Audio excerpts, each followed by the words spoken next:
Imagine walking into your brother's $2 million wedding reception, only to be placed beside the kitchen door. That's where they put me. Richard Malone, the man who'd just secured their empire a $30 million contract. I didn't protest. I lifted my phone. One call, and their future vanished like steam off the roast beef plate slipping past my seat. Hey, friend, have you eaten yet tonight? If you're listening in a quiet room, drop me a line, tell me how you're feeling. Stay with me. In the next few minutes, you'll discover how silent resolve can rattle walls higher than 50 feet and wider than a country mile. Let's begin. I built Summit Logic Systems from nothing. No inheritance, no family seed money, just late nights, cold coffee, and too many skipped dinners to count. While my older brother Brian was handed a vice president title at Malone & Sons Construction, I was sleeping in a studio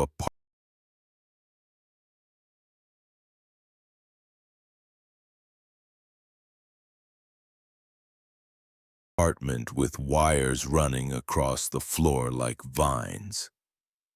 They called his path legacy, mine a hobby.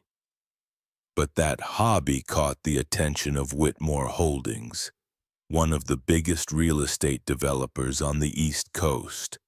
After 6 months of demos and negotiations, they signed a $30 million contract with my company.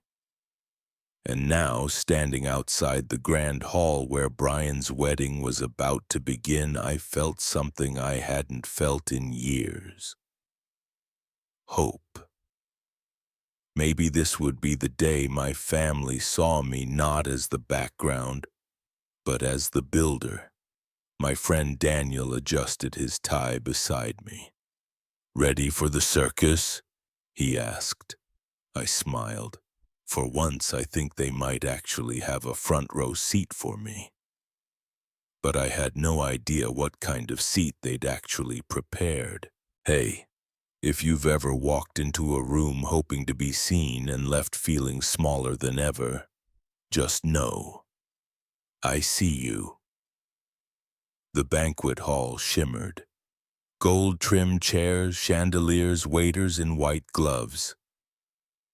Everyone was dressed like they belonged on magazine covers. Daniel and I handed over our invitations at the check-in table. The young man looked down, hesitated, then leaned to whisper to a woman beside him. She scanned the list, nodded stiffly, and handed me a card with my table number. "Table K through the back, sir." We followed the narrow hallway past swinging kitchen doors and stacks of used trays until we reached a small table tucked behind the service station. A single folding chair next to the dishwasher entrance. I stood there frozen, my name on a place card beside the only plate not yet filled. Daniel blinked. "This can't be right." It was. Through the glass doors I could see Brian, center stage, surrounded by executives from Whitmore Holdings, laughing, drinking, shaking hands. He hadn't even told them I was the architect behind the deal. That's when it hit me. This wasn't a mistake, this was intentional silence. The kind you feel in your bones. My chest tightened. But I didn't lash out. I sat down, folded my napkin, and waited for the next course. If you've ever swallowed your pride just to keep the peace, I've been there. It's not weakness, it's strength, until the moment you decide you've had enough. The next morning, I skipped the farewell brunch. I needed air, I needed answers. Daniel met me in the hotel lobby holding his phone with a puzzled look. "Take a look at this," he said. It was a photo from last night posted by Cheryl Whitmore, my brother's new wife. There she was, grinning wide, toasting champagne. With the caption, "When legacy finally wins, proud of you, Brian." Legacy. That word again. The same one my parents used to explain why Brian got the family business and I got, well, silence. But then Daniel said something that froze me. "She's the one who rearranged the seating chart. Cheryl, the executive at Whitmore Holdings. The woman who negotiated with me by email. Cordial, professional. The same woman who sat me beside the kitchen. And Brian, he knew. He saw me there. He never came over, not even for a hello. That's when it clicked. They didn't just want to celebrate a wedding. They wanted to rewrite the story, put Brian in front, bury me behind the curtain. If someone's ever tried to erase your part of the story, just so they could shine louder, trust me, I know how much that burns, and I also know exactly what to do next. I didn't shout. I didn't send an angry email.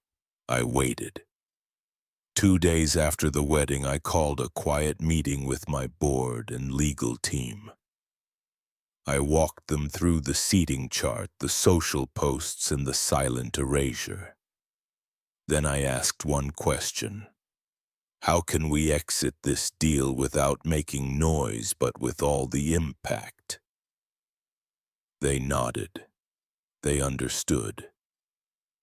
Later that afternoon, I drafted a single-page letter to Whitmore Holdings. Due to a breach in professional boundaries and concerns regarding executive conduct within your leadership, Summit Logic Systems is withdrawing from the current agreement effective immediately. I signed it, sent it, then closed my laptop. No calls, no arguments, no explanations. By the next morning, my inbox had 3 urgent emails. Catherine McNally, then Cheryl, then Mr. Whitmore himself. I didn't answer any of them. By Thursday, 2 rival firms reached out, both offering better terms, and for the first time, they didn't ask who my family was. They asked what I believed in. Friend, sometimes the most powerful move you'll ever make is to leave the table. Are you holding back when you should be walking away? Let me know. I'm here. I'm listening. 2 weeks passed. Not a word from Brian. Not even a message asking why. Then late one night, I got a call from a number I hadn't seen in years. Uncle Walter, my father's older brother, the one who'd been quietly pushed out of Malone and Sons decades ago. "I heard what you did," he said. "Took guts. They tried to erase me too back in '89, but I didn't have the fight in me then. Glad to see someone finally did." His voice cracked when he said it. That call did more than any apology from my brother could. It reminded me that I wasn't the first, and maybe I wouldn't be the last. A few weeks later, I launched a mentorship program for men over 50, those who'd built things, been overlooked, and still had something to offer. We called it Second Chair Doesn't Mean Second Worth. And no, my family never made a grand gesture. No confessions, no public regret, but sometimes silence speaks in both directions. If you're still waiting for someone to say you mattered, let me say it for them. You do. And if you've ever felt forgotten, I see you. Have you had dinner yet? Tell me how your day's been. I'm listening. Looking back, I used to think respect had to be earned over and over. That if I worked harder, stayed quiet longer, swallowed just one more slight, they'd finally see me. But the truth? Sometimes the only way they see you is when you leave the room. Not out of anger, but out of self-worth. They placed me by the kitchen to make me feel small. What they didn't know is I've sat at smaller tables and built bigger empires from them. So if you've been the forgotten one, the last one called, the man they only mention when they need something, this story's for you. You don't have to raise your voice, you just have to rise if this story touched something in you. I'd love to hear it. Have you ever been pushed aside by the people closest to you? Drop me a line. And if you're listening alone tonight, have you eaten? Are you warm? Are you okay? Talk to me in the comments. And if no one else says it today, I'm glad you're here. We'll talk again soon.